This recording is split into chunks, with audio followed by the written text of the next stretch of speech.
நம்ம ஒவ்வொருத்தருக்குமே ஜிமெயிலை பொறுத்த வரைக்கும் அட்லீஸ்ட் ஒரு 2 ஜிமெயில் 3 ஜிமெயில் அக்கௌண்ட் ஓப்பன் பண்ணி வச்சுருப்போம். Maybe for different reasons. சில பேர் என்ன நினைப்பாங்க, ஒரு ஜிமெயிலுக்கு 15 ஜிபி ஸ்டோரேஜ் தான் இருக்குது. ஸோ அதில் வந்து நம்மளுடைய ஃபோட்டோஸ் வீடியோஸ் எல்லாம் அப்லோட் ஆனதுக்கப்புறம் ஸ்டோரேஜோட ஸ்பேஸ் கம்மியாயிடுதுன்னு சொல்லிட்டு இன்னொரு ஜிமெயில் அக்கௌண்ட் ஓப்பன் பண்ணுவாங்க. சில பேர் வந்து ஒர்க்கிங் ப்ரொஃபஷனல்ஸ் அவங்களுடைய ஒர்க் ரிலேட்டடுக்காக ஒரு தனி ஜிமெயில் மெயின்டைன் பண்ணுவாங்க.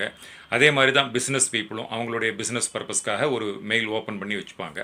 பட் இந்த மாதிரி ஒரு மெயிலை ஓப்பன் பண்ணிவிட்டு அதை ஒரு 24 மந்த்ஸுக்கு நம்ம அந்த பக்கமே போகாமல் இருந்தோம்னாக்க, யூஸ் பண்ணாமே இருந்தோம்னாக்க, அந்த அக்கௌண்ட்டை பர்மனெண்ட்டாக ஜிமெயில் கூகுள் வந்து டெலீட் பண்ணி விட்டுறாங்க.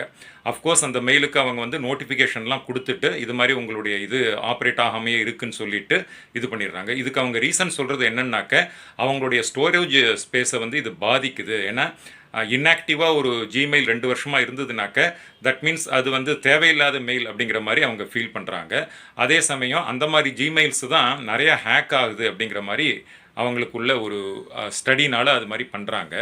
ஸோ இந்த மாதிரி ஒரு இது ஆயிடுச்சு அப்படின்னாக்க அப்புறம் அந்த யூசர் நேம் கூட நம்ம வந்து மறுபடியும் புதுசாக க்ரியேட் பண்ண முடியாதான்.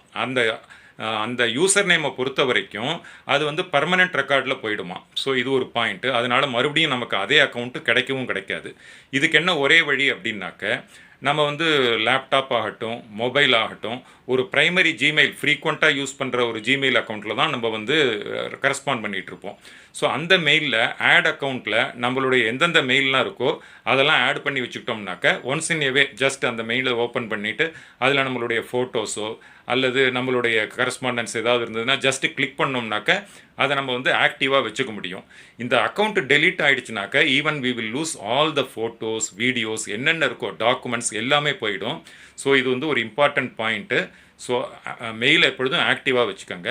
இந்த இன்ஃபர்மேஷனை எல்லாருக்கும் ஷேர் பண்ணுங்கள். க்ளோஸ் கான்டாக்ட்ஸ், ஃபேமிலிஸ், ரிலேட்டிவ்ஸ் எல்லாருக்கும் ஷேர் பண்ணுங்கள்.